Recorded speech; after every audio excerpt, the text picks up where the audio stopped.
welcome to Cityline. It is great to be in your home. We are live every Thursday morning. And this morning, of course, is the 15th of September.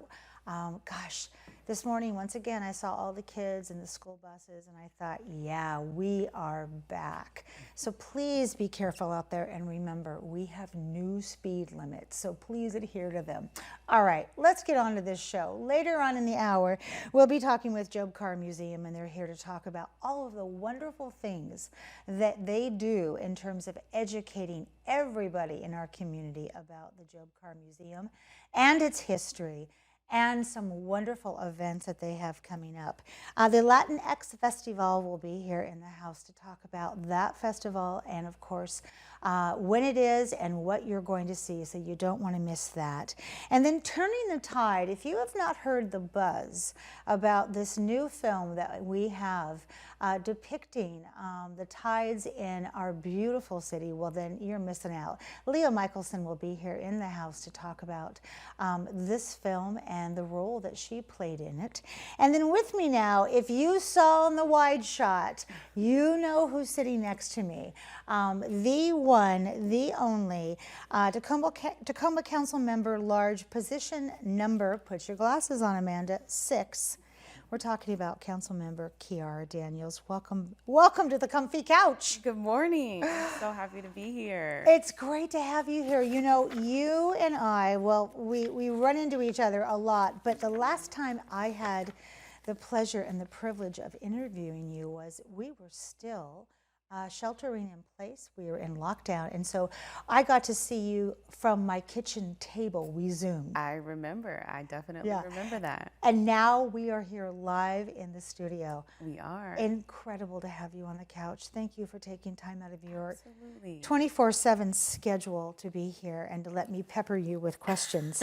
So first off, if people have not had the pleasure of sitting down and talking with you or seeing you in council chambers Tuesday night or watching online Tuesday nights, and also the Tacoma City Council study session every Tuesday from 12 until 5. Tell them what inspired you, because you have a life that is enviable in terms of the amount of time you put into our city and standing in a solution. And if that wasn't enough, you decided to run for city council. Why?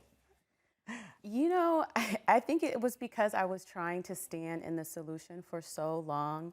You know, I was working in small business. I had been working in housing for a really long time, and I was working in education prior to that. And for me, I'm pretty big on affirming my values and making sure that I'm always in touch with the things that I say that I care about. Yes.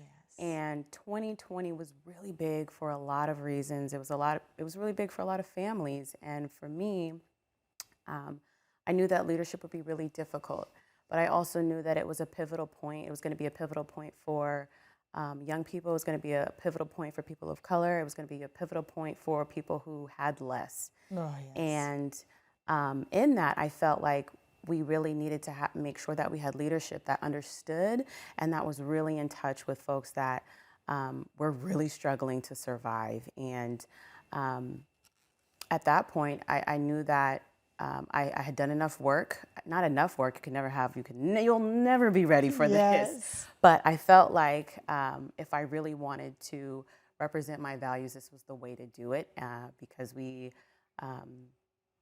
control a lot of resources, and it's important that those that are in touch with that are in control of the resources are really in touch with the folks that are going to be relying on them. Oh boy, that should be a foreword of your book right there.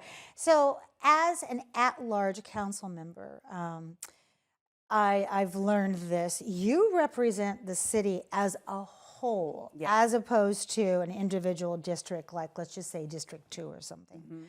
What are the challenges, and also what are the opportunities when I have this vision of you sitting on top of the Tacoma Dome, and all of these districts are inside, and so are the city, and you're looking down going, hello, it's me. So what do you encounter in terms of the things that keep you awake at nighttime and the things that are beautiful repetitions of our city? You know, I think about being an at-large member, and this was really a huge part of the decision of thinking about who I am and what I wanted to work on. And for me, I'm a dreamer. I am a creative. I'm not I went to art school, but I'm not an artist, but I'm really creative about the way that I like to solve problems, and I'm pretty passionate about that. And so I wanted to be working on visioning. I wanted to be working on future things. I wanted to think about how we could make our city better later.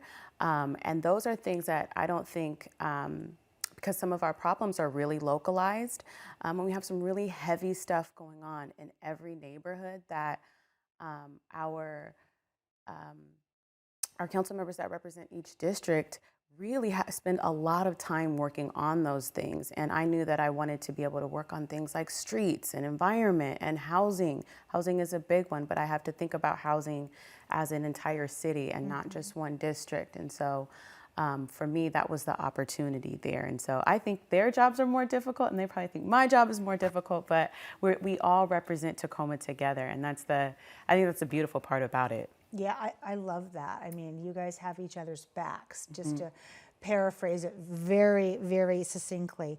9 months you've been in this position. Wow, how fast did that go by? I see how 4 years can go by really fast, because 1 year is like I'm already at the end of the year and thinking about next year. That's just incredible. So when you think about where you were or what you thought about 9 months ago, do those thoughts, do those ambitions, and do those aha moments still ring true 9 months later? I want to do everything that I wanted to do 9 months ago, and the reality of government has really set in 9 months in, and how long it takes to get things done, Yes. and how difficult it is to make things happen. But also, one of the things that I think that I've come to terms with is that not come to terms with, but one of the things that I know is so super exciting is that we have some brilliant people working for the city. Yes. And anything that most people have thought of, dreamed about, we have already kind of thought about doing those things. Right. And there are linchpins or different things that have to be in place all at the same time. And we've got to have enough money, and we've got to do it at the speed of light, right, to happen in order to make it feel like that. And so what I'd like to do, or what I am learning, is that things take time. They're going to extend the deadlines. Whatever I thought I was going to be able to do in a year, it's not going to happen. It's going to take probably 2 years, maybe 4, if it's really, really big.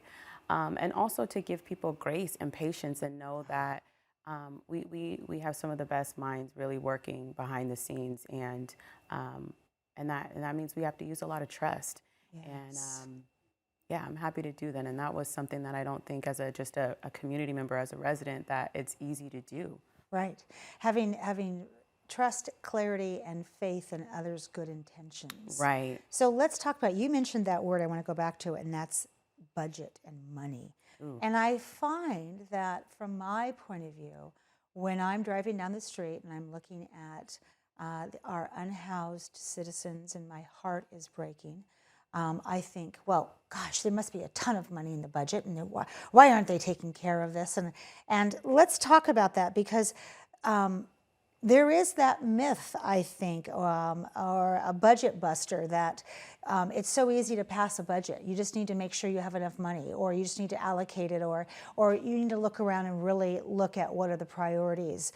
And you are coming up on budget right now. So what has surprised you about how those myths exist, Council Member Daniels?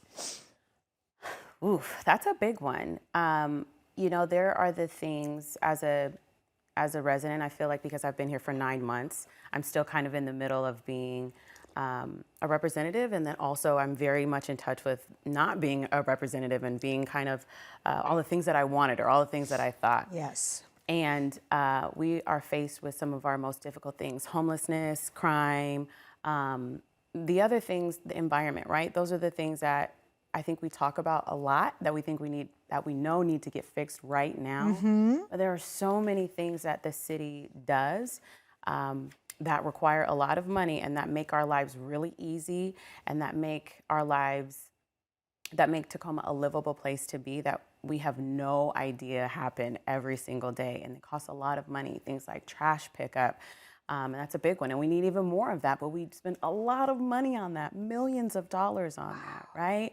We have to make sure that the lights come on every day. We've got to make sure that we have sewage systems and water that works. We see other places where they haven't been able to make those really big investments and where we have made huge investments here, right? But those are the things that we don't get to see every day, Right. and they don't feel as fun No, at they budget don't. time, but we have to make those investments and we have to do them.